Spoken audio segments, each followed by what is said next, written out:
2014 সালের 5 জানুয়ারির মতো নির্বাচন আন্তর্জাতিক সম্প্রদায় মেনে নেবে না বলে জানিয়েছেন ঐক্যফ্রন্টের আহ্বায়ক ডক্টর কামাল হোসেন।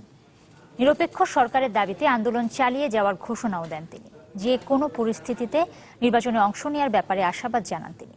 রাতে রাজধানীর বেইলি রোডে নিজ বাসায় ব্রিটিশ হাইকমিশনারের সাথে বৈঠকের পর সাংবাদিকদের এসব কথা বলেন ডক্টর কামাল হোসেন।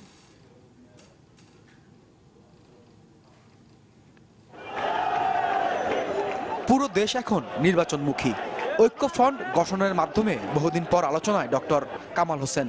চলছে বড় দলগুলোর মনোনয়ন ও আসন বন্টনের নানা হিসাব নিকাশ। সোমবার সন্ধ্যায় ডক্টর কামালের বেইলি রোডের বাসায় যান বাংলাদেশে নিযুক্ত ব্রিটিশ হাইকমিশনার এলিসন ব্লেক। ঐক্যফ্রন্ট আহ্বায়ক ডক্টর কামালের সঙ্গে প্রায় পৌনে 1 ঘন্টা বৈঠক করেন তিনি, যদিও গণমাধ্যমের সাথে কোনো কথা বলেননি হাইকমিশনার।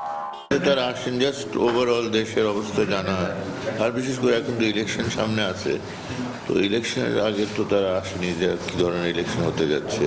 পরে সাংবাদিকদের ডক্টর কামাল জানান, দেশের বর্তমান অবস্থা, নিরপেক্ষ সরকারের দাবি এবং একপক্ষীয় নির্বাচন হতে না দেওয়ার বিষয়ে আলাপ করেছেন তারা। তো আমরা তো পুরো পিকচারই দিয়েছি যে না, দেশে এই 5 বছর যে আমাদের একটা কোনো নির্বাচিত সরকার ছাড়াই এটা চালানো হয়েছে, এটাতে আমাদের ক্ষতি হয়েছে, এবং নির্বাচিত সরকার না থাকলে, পার্লামেন্ট না থাকলে কি ক্ষতি হয় এটা তো আমরা সবাই অনুভব করছি আর কি। সংলাপে কোনো সমঝোতা না আসলেও নিজেদের দাবি থেকে সরবে না ঐক্যফ্রন্ট। যে কোনো সময় আবারও সংলাপ সম্ভব বলেও মন্তব্য করেন তিনি। অপোজিশনের দলগুলো আছে, সংগঠিত আছে, অভিজ্ঞ লোকগুলো আমরা আছি সব দলই, তো সবাইকে নিয়ে বসে তো আলোচনা করাই উচিত। এটি কেউ অলমোস্ট বলেছে যে ডেমোক্রেসির একটা ডেফিনেশন গভর্নমেন্ট থ্রু ডিসকাশন। বর্তমান প্রশাসন পক্ষপাতমূলক অভিযোগ করে ডক্টর কামাল বলেন, 2014 সালের মতো ভুল হবে না এবার।